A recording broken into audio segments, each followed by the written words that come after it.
Hi hello அனைவருக்கும் வணக்கம். நான் உங்கள் ராமச்சந்திரன். இது உங்கள் ராம்சன் அகாடமி. நண்பர்களே, நம்ம பாருங்க, பிஓ எக்ஸாமுக்கான வீடியோஸ் தான் நம்ம பார்த்துட்டு இருக்கோங்க. அதில் பார்த்தீங்கன்னா நம்ம தமிழ் தான் ஃபர்ஸ்ட் பார்த்துட்டு இருக்கோம். ஸோ தமிழில் நம்ம ஆல்ரெடி பார்த்தீங்கன்னா இந்த டாபிக் எல்லாமே நம்ம முடிச்சிட்டோம். ஓகேங்களா? இப்போ அதனோட தொடர்ச்சி நம்ம பார்க்க போகிறது 17 கீழ்கணக்கு நூல்கள் பார்க்க போகிறோம். அதில் நீதி நூல்களின் சிறப்புகள் நம்மளுக்கு சிலபஸில் கொடுத்துருக்காங்க. அதனால் நீதி நூல்களில் இருக்கக்கூடிய ஒரு 11 நூல்களை பற்றி நம்ம பார்த்துட்டோம் அப்படின்னா இந்த முடிச்சிருங்க. அதுக்கப்புறம் 50 காப்பியும் 5 காப்பியும் வேகமாக நம்ம என்ன பண்ணிட்டு போயிடலாம், பார்த்துட்டு போயிடலாம். ஓகேங்களா? சரிங்க. இப்போ நம்ம வாங்க வீடியோக்குள்ளே போகலாம். சொன்ன போல நம்ம 17 கீழ்கணக்கு நூல்கள் அப்படின்றத நம்ம பார்க்க போகிறோம். ஸோ 17 கீழ்கணக்கு நூல்களை பொறுத்தவரையில் என்ன சொல்லுவாங்கன்னா சங்க மருவிய கால இலக்கியங்கள் அப்படின்னு சொல்லுவாங்க. சங்கம் மருவிய கால இலக்கியங்கள் அப்படின்னு சொல்லுவாங்க. ஏன்னா 10 பாட்டு நூல்களும் 8 தொகை நூல்களும் பார்த்தீங்கன்னா சங்க காலத்திலே தோன்றிய நூல்கள். அதனால அந்த சங்ககால நூல்கள் அப்படின்னு சொல்லுவாங்க. இது சங்கம் மருவிய கால நூல்கள் அப்படின்னு என்ன பண்ணப்படக்கூடியது, அழைக்கப்படக்கூடியது தான் இந்த 17 கீழ்கணக்கு நூல்கள். ஓகேங்களா? அதை சங்க மருவிய கால இலக்கியங்கள் அப்படின்னு என்ன பண்ணுவாங்க, சொல்லுவாங்க. ஸோ 17 கீழ்கணக்கு அப்படின்றதே தெரிஞ்சு போச்சு. மொத்தம் எத்தனை நூல்கள் இருக்க போகுது? 18 நூல்கள் இதில் இருக்க போகுதுங்க. ஓகேங்களா? ஸோ அதுதான் நம்ம 17 கீழ்கணக்கு நூல்கள் அப்படின்னு நம்ம சொல்றோம். ஸோ இதில் இந்த கடைச்சங்கம்லாம் முடிஞ்சதுக்கப்புறம், அதாவது முதல் சங்கம், இடைச்சங்கம், கடைச்சங்கம்லாம் முடிஞ்சதுக்கப்புறம் இறுதி காலத்துக்கு அப்புறம் ஸோ அப்போ அப்புறம் பல்லவர்களோட ஆட்சி, அதுக்கப்புறம் பார்த்தீங்கன்னா கலப்பிரர்கள் வந்திருப்பாங்க. இதுமாரி மாறி மாறி வந்துட்டு இருந்திருக்கும். ஸோ வேறு ஒரு மொழி பேசுகிறவங்களாம் உள்ளே வந்திருப்பாங்க. அதனால தமிழ் மொழியோட இலக்கியங்கள் ஏற்றது கொஞ்சம் குறைஞ்சிருக்கும். அது இடையில சில இலக்கியங்கள்லாம் இயக்கப்பட்டிருக்கும். அதை தான் 17 கீழ்கணக்கு நூல்கள் அப்படின்னு சொல்லுவாங்க. அதாவது சங்க மருவிய காலத்தில் தோன்றிய நூல்களாக தான் இது கருதப்படுது. ஓகேங்களா? ஸோ அதை பற்றி தான் இந்த வீடியோவில் நம்ம பார்க்க போகிறோங்க. ஸோ இப்போ சங்க மருவிய கால இலக்கியங்கள் 17 கீழ்கணக்கு நூல்னாலே 18 நூல்கள் தான். அது என்னென்ன நூல்கள், அதனோட ஆசிரியர்கள் யாரும் இன்ட்ரோடக்ஷன் பார்க்க போகிறோம். அதை பற்றி ஒரு இன்ட்ரோடக்ஷன் பார்த்துட்டு அதுக்கப்புறம் நீதி நூலோட சிறப்புகளை தனித்தனியாக நம்ம பார்த்துட்டு போகிறோம். ஓகே, ஃபர்ஸ்ட் பார்க்கலாம் பாருங்க. சங்க மருவிய கால இலக்கியம். சங்க மருவிய கால இலக்கியங்களில் ஃபர்ஸ்ட் நம்ம நாலடியார். ஸோ 17 கீழ்கணக்கு நூலில் நாலடியார், அதனோட ஆசிரியர் சமண முனிவர்கள். ஸோ சமண முனிவர்கள் தான் அதனோட ஆசிரியர்கள். ஸோ இதில் இன்ட்ரோடக்ஷன் மட்டும் தாங்க பார்க்க போகிறோம். அடுத்து நான்மணி கடிகை, அதனோட ஆசிரியர் விளம்பி நாகனார். நான்மணி கடிகையின் ஆசிரியர் விளம்பி நாகனார். அடுத்து இன்னா 40, அதன் ஆசிரியர் கபிலர். இன்னா 40 ஆசிரியர் யாருங்க? கபிலர். இனியவை 40 போதஞ்சேந்தனார். ஸோ இனியவை 40 போதஞ்சேந்தனார்.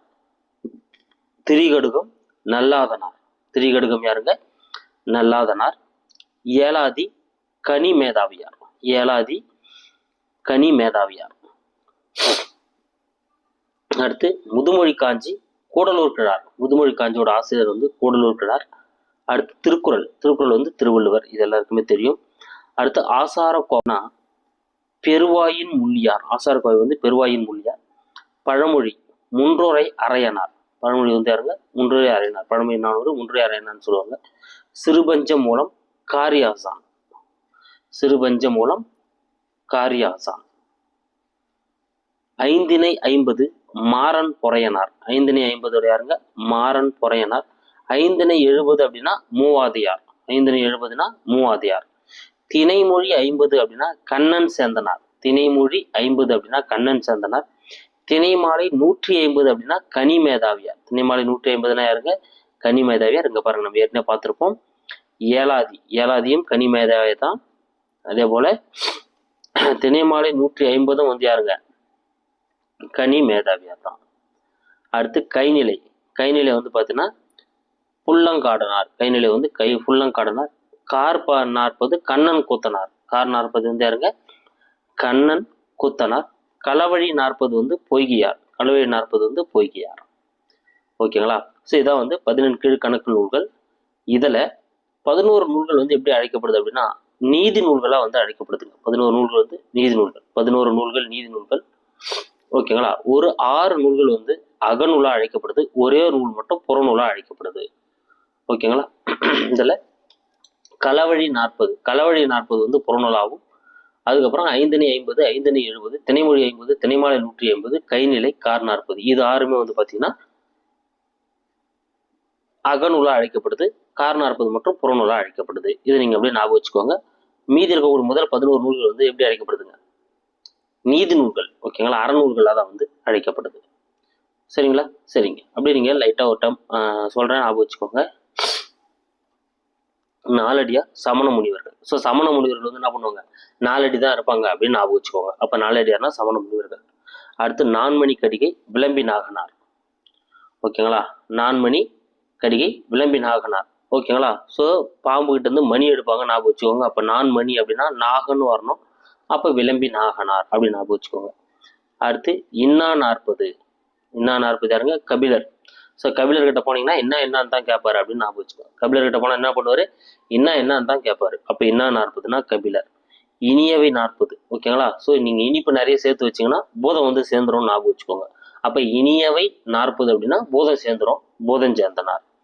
அடுத்து திரி வந்து என்ன பண்ணணும், ஒழுக்கேற்ற போறீங்கன்னா நல்ல திரியா தான் எடுத்துன்னு போகணும் அப்படின்னு ஞாபகம் வச்சுக்கோங்க. அப்போ திரி அப்படின்னா நல்ல திரியா எடுத்துன்னு போகணும். அப்போ திரி கடுகம் நல்லாதனார். ஏலாதி.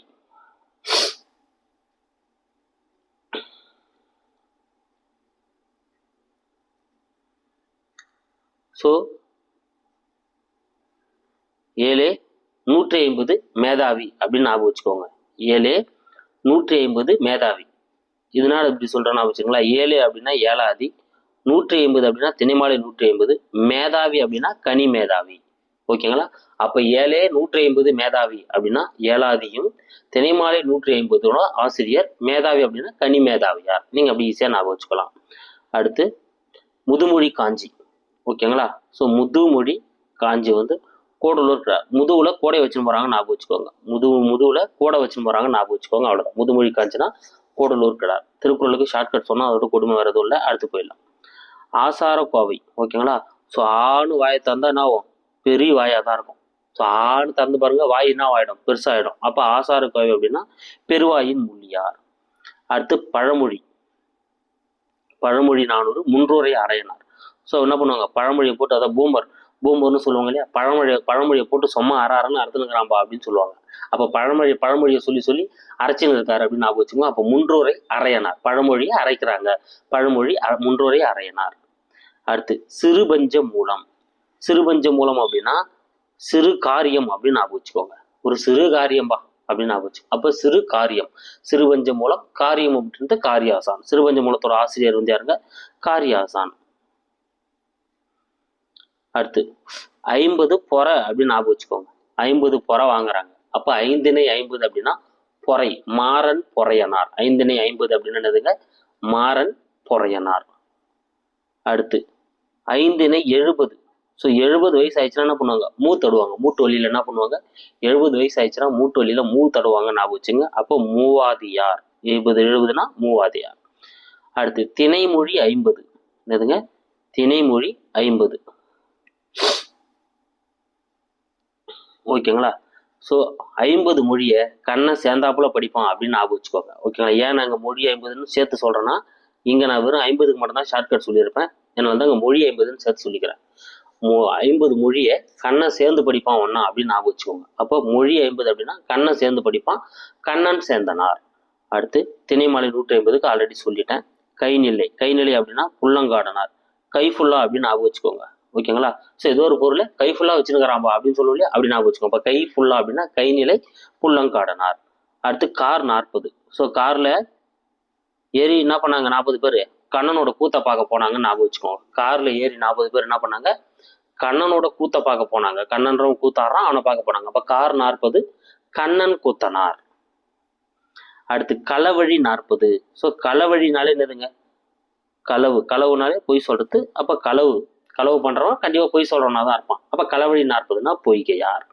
ஓகேங்களா, ஸோ அப்படியே நம்ம என்ன பண்ணிட்டோம், இந்த 14 கீழ்கணக்கு நூல்களும் அதனோட ஆசிரியர்களும் ஒரு ஷார்ட்கட்டோட உங்களுக்கு நம்ம வந்து பார்த்துட்டோம். கண்டிப்பாக இது உங்களுக்கு வந்து எக்ஸாமில் ஞாபகம் வரும். ஷார்ட்கட்டிங் நல்லா பார்த்து வச்சுன்னா கண்டிப்பாக உங்களுக்கு ஞாபகம் வரும். இது வந்து நம்ம 14 கீழ்கணங்களோட இன்ட்ரடக்ஷன் பார்த்துட்டோம், அதனோட ஆசிரியர்களோட. ஓகேங்களா, இதை நான் ஏற்கனவே சொன்ன போல நீதி நூல்கள் வந்து 11 நூல்கள், அகதி நூல்கள் 6, புறத்தனை வந்து 1, களவழி 40. ஓகேங்களா, நம்மளுக்கு சிலபஸில் நீதி நூல்களோட சிறப்புகள் தான் நம்ம வந்து கொடுத்துக்கிறதுனால ஸோ அந்த நீதி நூலோட சிறப்புகள் நம்ம வந்து பார்க்க போகிறோம். ஸோ மேக்ஸிமம் வந்து உங்களுக்கு எனக்கு டைப் பண்ணுறது ரொம்ப டைம் எடுக்குது. ரிட்டன் நோட்ஸாகவே வந்து உங்களுக்கு வந்து கொடுக்கலான்னு முடிவு பண்ணிட்டேன். அது உங்களுக்கு வந்து கைப்பட எழுதி நான் உங்களுக்கு வந்து வேகமாக போஸ்ட் பண்ணிடுறேன். ஓகேங்களா, ஸோ தேங்க்யூ கைஸ். நாளைக்கு வந்து திருக்குறள் ஸ்டார்ட் பண்ணிடுவோம் வெற்றிகரமாக. ஏன்னா நீதி நூல்களில் மிக முக்கியமான நூல் வந்து திருக்குறள் தான். அதில் அதை நம்ம வந்து ஸ்டார்ட் பண்ணிடலாம். So thank you guys. கண்டிப்பாக இந்த வீடியோ உங்களுக்கு பயனுள்ளதாக இருந்திருக்கும். ஸோ நம்ம சேனலுக்கு யாரும் புதுசாக வரீங்கன்னா நம்ம சேனலை சப்ஸ்கிரைப் பண்ணிங்க, கூட லைக் பண்ணுங்க, ஷேர் பண்ணுங்க, கூட பக்கத்தில் ஒரு பெல் பட்டனை கிளிக் பண்ணி நோட்டிஃபிகேஷன் ஆல் அப்படின்றதையும் கொடுத்துக்கோங்க. அப்போ தான் நம்ம போகிற வீடியோஸ் எல்லாமே உங்களுக்கு உடனடியாக வந்துட்டு இருக்கும். Thank you guys. ஸோ ஷார்ட்கட் எப்படி இருந்தது அப்படின்றத கமெண்ட்லையும் சொல்லுங்கள். அப்படியே ஒரு லைக் வந்து தட்டி விடுங்க.